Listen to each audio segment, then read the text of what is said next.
Hey everybody, Zach here with Infernal Tool Technologies, and if you're new to the channel, I'd like to welcome you, and if you get value from what I'm bringing you today, then please subscribe and hit the button down below and share it with anybody that you may know that would get some value out of this as well. So today is part 3 in a 4-part series, and this part we are going to be talking about sharpening your lifestyle. Yes, when you are getting a job in the trades, you need to sharpen your lifestyle. And it's going to set you above everybody else because there's so many people in the trades who just abuse themselves and abuse their life, and that's the track that they take the whole time. But there's people out there who do very well and make very good money because they've learned to sharpen their lifestyle. And I'm going to give you a few tips today to really put you above the other people that you might be competing against in the workplace. And the first tip that I have to give you about sharpening your lifestyle is you have to eat healthier. Yeah, people in the trades eat really extremely unhealthy. They're eating pizza all the time. They're eating sandwiches from the fast food place in the morning when they get there for their breakfast meals. And that's the most important meal of the day, people. I mean, you got to start your day with some fuel. You got to fuel yourself because you are going to be using that energy. You're going to be getting up, getting down, climbing ladders, getting down ladders, hauling materials all over the place. So you need to eat healthier. And part of eating healthier is bringing your own lunch because that gives you the option to actually eat healthy. When you go to the job and you don't bring your own lunch, then you're forced to eat the food that's around you. And you might just have some pizza places, some sub joints, and that's just not going to be good. You're going to end up in a year from now, 6 months, maybe 2 years, you're going to be feeling like garbage, looking like garbage. It's just a fact. You see so many people around you living that way. So if you really want to stand out, you need to start eating healthier. And what goes with eating healthier is working out too. I cannot tell you how many times people have given me the excuse in the trade saying, I move around all day, so that's my workout. I don't have to work out because I'm moving all day. And the majority of the people that are saying that they're moving all day are the people that have a big old beer belly.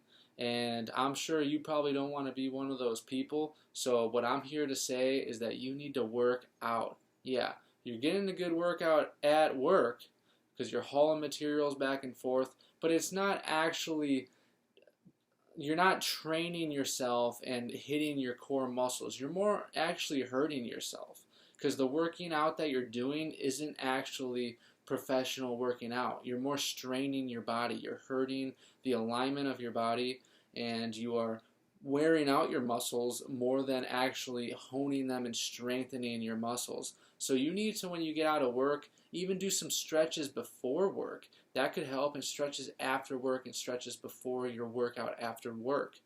These are things that you need to be doing because 10 years into the trades, you're going to start meeting people that are feeling like garbage because they've been eating like garbage and they're not working out because they're using the excuse that they don't have to work out. So if you want to stand out, you need to start working out. And so that's just internal. And what I want to talk to you next is about something that's going to be external, is that you need to sharpen your communication skills. You need to be able to start talking to people more efficiently. And there is a great book out there by Dale Carnegie, and it's How to Influence People and Make Friends, something along those lines. But you need to read that book maybe, and it teaches you how to talk to people and how to listen and what people really respond to in life, because people do not want to be told things and forced things upon them. They want to be listened to and they want to be catered to. And these are skills that are really just going to make you stand out. They really, really are.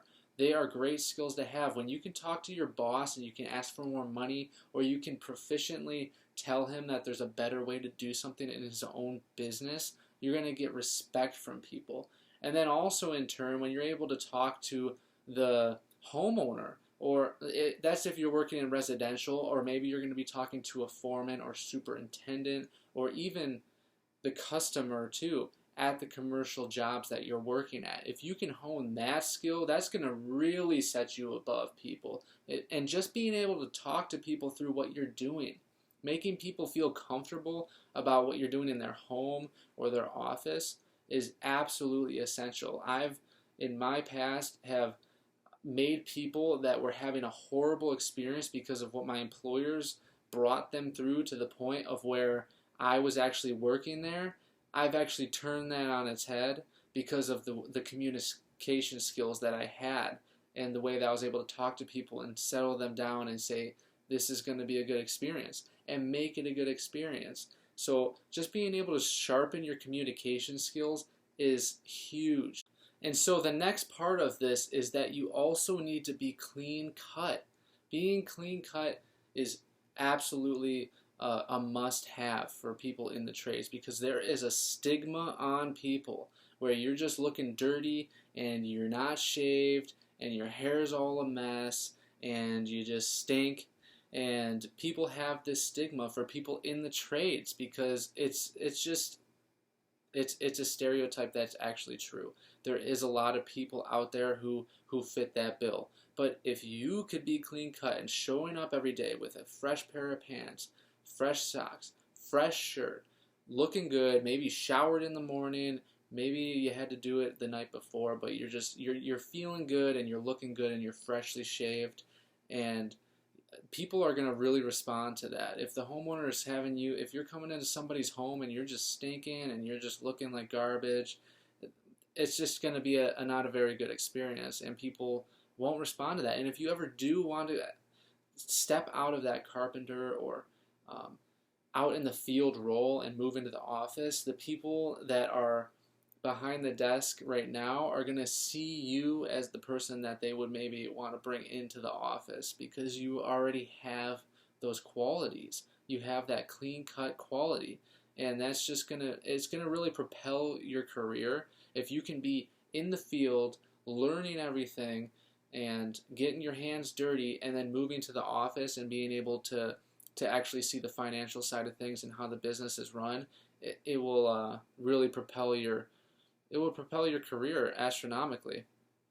And this is more so talking to the people who are just getting into the trades, but I cannot stress this enough. If you can start stashing some money away for tools, it's going to benefit you. I know depending on your circumstances, it might be difficult. You might be living paycheck to paycheck depending on what you're getting paid as well. But if you can actually save a little bit of money and just start acquiring some tools. Hand tools at first is a must. You got to have a tool belt and some hand tools, so even before you get a job as a carpenter, or maybe you're starting as a laborer, so you can save that money as you're a laborer. But if you want to get more so into a hands-on role where you're going to be actually making a finished product for people, you got to have those hand tools and a tool belt. But if you can start stashing even $5, $10, $20 a week, and then you can start buying some power tools, I cannot tell you enough, that is going to pay out for you in the end. It 100% is. You're going to have the power tools. If you can have it by the age of 20, 22, and you're already starting to stock up and have all these power tools and you're starting to get the knowledge, that's going to really propel you. You're going to be able to when someone gives you a task, you don't have to ask for somebody else's tools. And I can tell you for a fact, being in the trades, people appreciate that. Nobody really enjoys lending their tools to somebody else. They just don't. They'll do it if they have to and if it gets the job done quicker. But if you can supply your own tools, even if it's not necessary, if your employer doesn't even ask you to do that, if you can start bringing them and just showing that initiative, I can guarantee you that the employer is really they're going to see you. They're going to set their eyes on you, that you're the person that is taking this job seriously.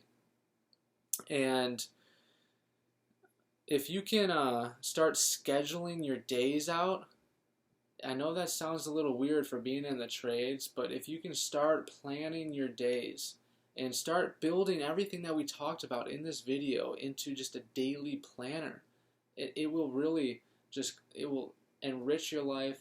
It will change your life. So if you can start off with the working out, some people, I've worked with people that work out in the morning before they go to work, which I don't know if I could do that, but that I can see how that could be very beneficial. It's a good wake up. It gets you ready for the day, and you're going to be burning those calories throughout the day, so you're going to be staying fit, and then you can start eating the food that goes along with the work that you're doing. So you'll start supplementing yourself, and it's a huge commitment to be able to tell yourself, I'm going to be working out, I'm going to be eating healthy, I'm going to be saving money for tools, I'm going to be learning how to communicate with people. But if you can just make a schedule and maybe start out small, say, you know what, I can only do working out once a week, and I'm going to make my lunch twice a week.